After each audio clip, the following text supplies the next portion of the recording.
Assalamualaikum warahmatullahi wabarakatuh. Perkenalkan, nama saya DJMC dengan NIM 18010303021 dari program studi keperawatan program sarjana Fakultas Kesehatan Universitas Harapan Bangsa.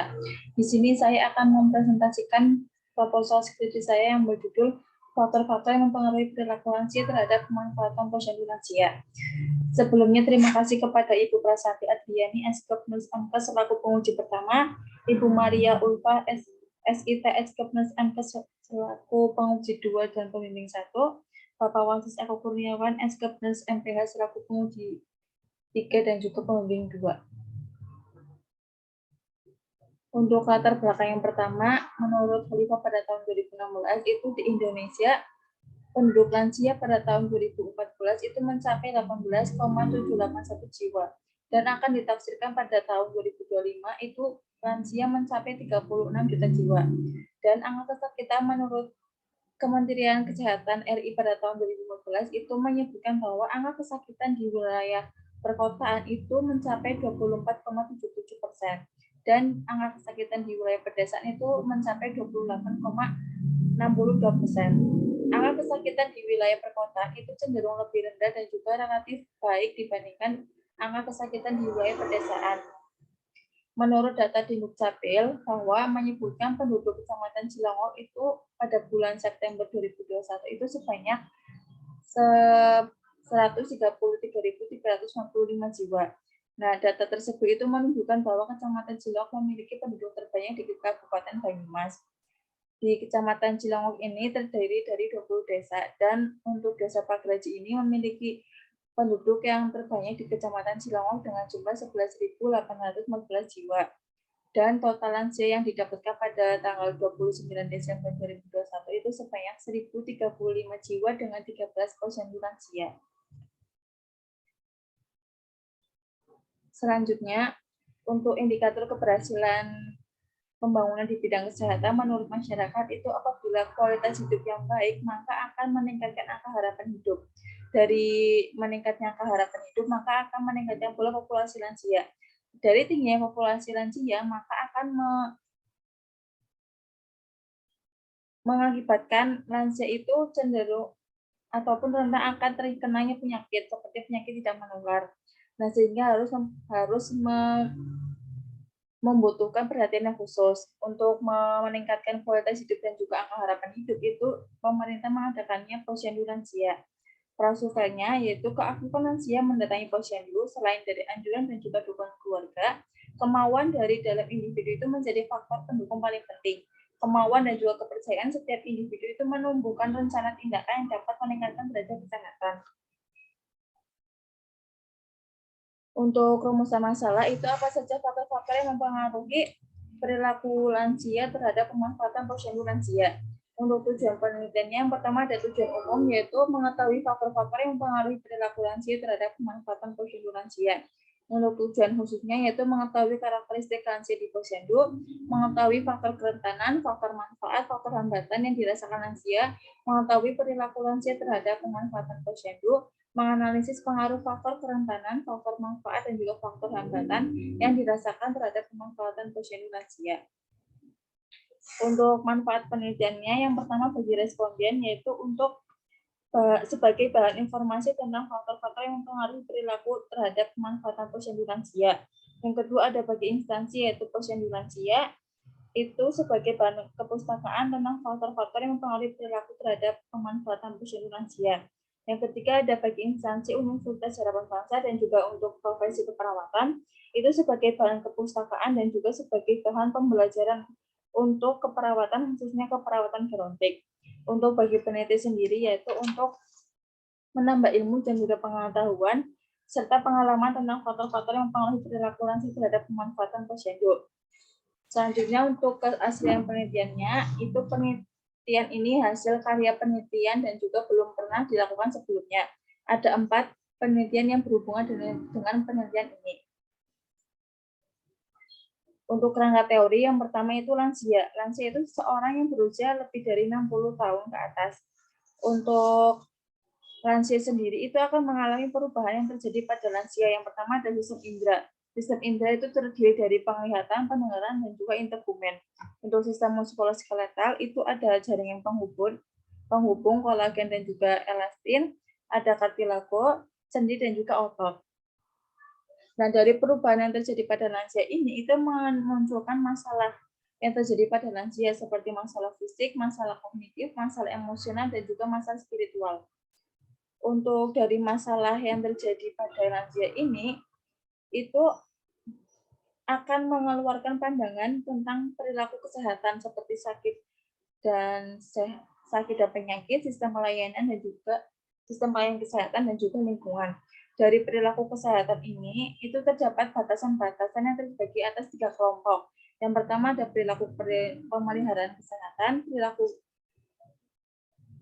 pencarian pengobatan, perilaku kesehatan lingkungan. Nah, dari perilaku kesehatan ini juga merujuk kepada faktor dari teori HBM. Untuk teori HBM itu sendiri merupakan teori yang menggambarkan perkembangan perilaku individu kepada masyarakat tentang kesehatan masyarakat sendiri. Untuk konsep dari teori HBM ini itu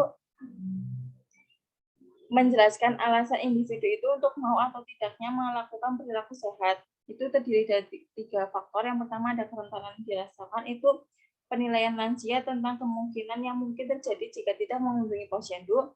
Yang kedua ada manfaat yang dirasakan, yaitu manfaat apa yang dirasakan lansia apabila mengunjungi posyandu. Yang ketiga ada kerentanan yang dirasakan, ada hambatan dirasakan, itu pendapat lansia tentang apa yang dapat menghentikan lansia dan juga dapat menghambat lansia itu datang ke posyandu. Nah, dari batasan perilaku sehat dan juga teori HBM ini itu dapat diwujudkan melalui pemanfaatan posyandu. Untuk kerangka konsep itu ada variabel independen juga variabel dependen. Untuk variabel dependennya itu ada faktor dari teori HBM yang terdiri dari 6 faktor. Ada kerentanan, ada manfaat, hambatan, dan isyarat bertindak, bermotivasi, dan juga keyakinan. Di sini saya meneliti ketiga faktor ini, yaitu kerentanan yang dirasakan, manfaat yang dirasakan, dan juga hambatan yang dirasakan, yang akan dihubungkan kepada pemanfaatan posyandu. Untuk hipotesisnya, yang pertama itu ada pengaruh kerentanan yang dirasakan terhadap perilaku lansia dalam pemanfaatan posyandu lansia.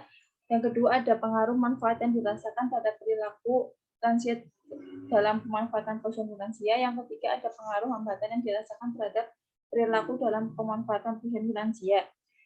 Selanjutnya tidak ada pengaruh kerentanan yang dirasakan terhadap perilaku lansia dalam pemanfaatan posyandu lansia, tidak ada pengaruh manfaat yang dirasakan terhadap perilaku lansia dalam pemanfaatan posyandu lansia. Yang ketiga tidak ada pengaruh hambatan yang dirasakan terhadap perilaku lansia dalam pemanfaatan posyandu lansia.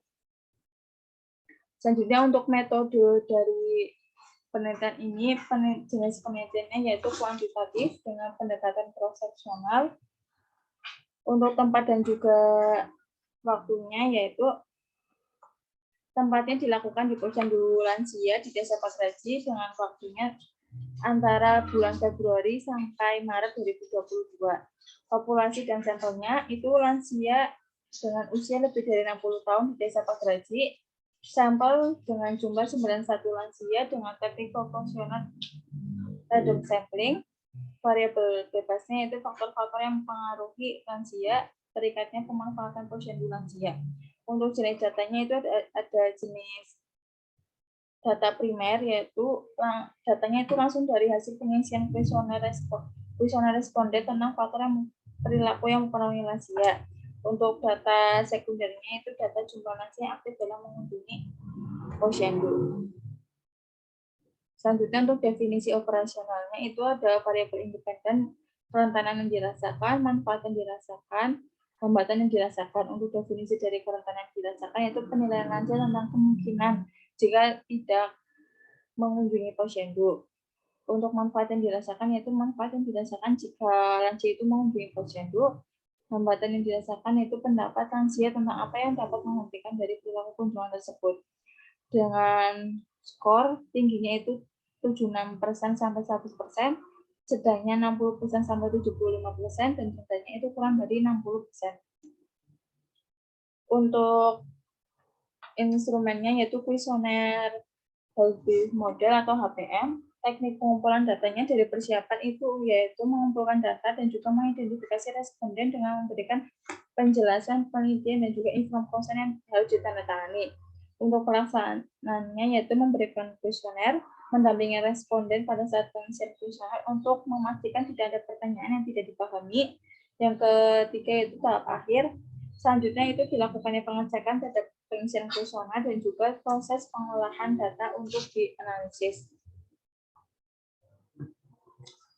Untuk pengolahan data dan juga analisis data itu ada editing, coding, entry, cleaning, tabulation, dan juga tabulation. Untuk analisis datanya itu menggunakan analisis univariat, yaitu penelitian ini digunakan untuk mengetahui karakteristik lansia, yaitu kerentanan yang dirasakan, manfaat yang dirasakan, dan juga hambatan yang dirasakan. Sedangkan untuk bivariatnya, yaitu analisis data menggunakan uji korelasi Spearman rank. Untuk validitas dan reliabilitasnya, yaitu kerentanan yang dirasakan valid jika 0,000 sampai 0,35 itu terbukti reliabilitas dengan hasil Cronbach itu 0,761. Yang kedua ada manfaat yang dirasakan valid jika 0,000 sampai 0,47 terbukti reliabilitas dengan hasil Cronbach yaitu 0,883. Sedangkan untuk hambatan yang dirasakan itu valid jika 0,00 sampai 0,034 terbukti reliabilitas dengan hasil Cronbach yaitu 0,779. Selanjutnya untuk etika penelitiannya yang pertama ada informed consent yaitu diberikan sebelum penelitian dilakukan dengan lembar persetujuan menjadi responden. Untuk anonymity yaitu masalah etik dalam penelitian dengan tidak menuliskan nama responden pada lembar kuesioner ataupun alat ukur. Yang ketiga ada confidentiality yaitu masalah etika dengan menjamin kerahasiaan dari data penelitian. Sekian presentasi dari saya. Terima kasih. Wassalamualaikum warahmatullahi wabarakatuh.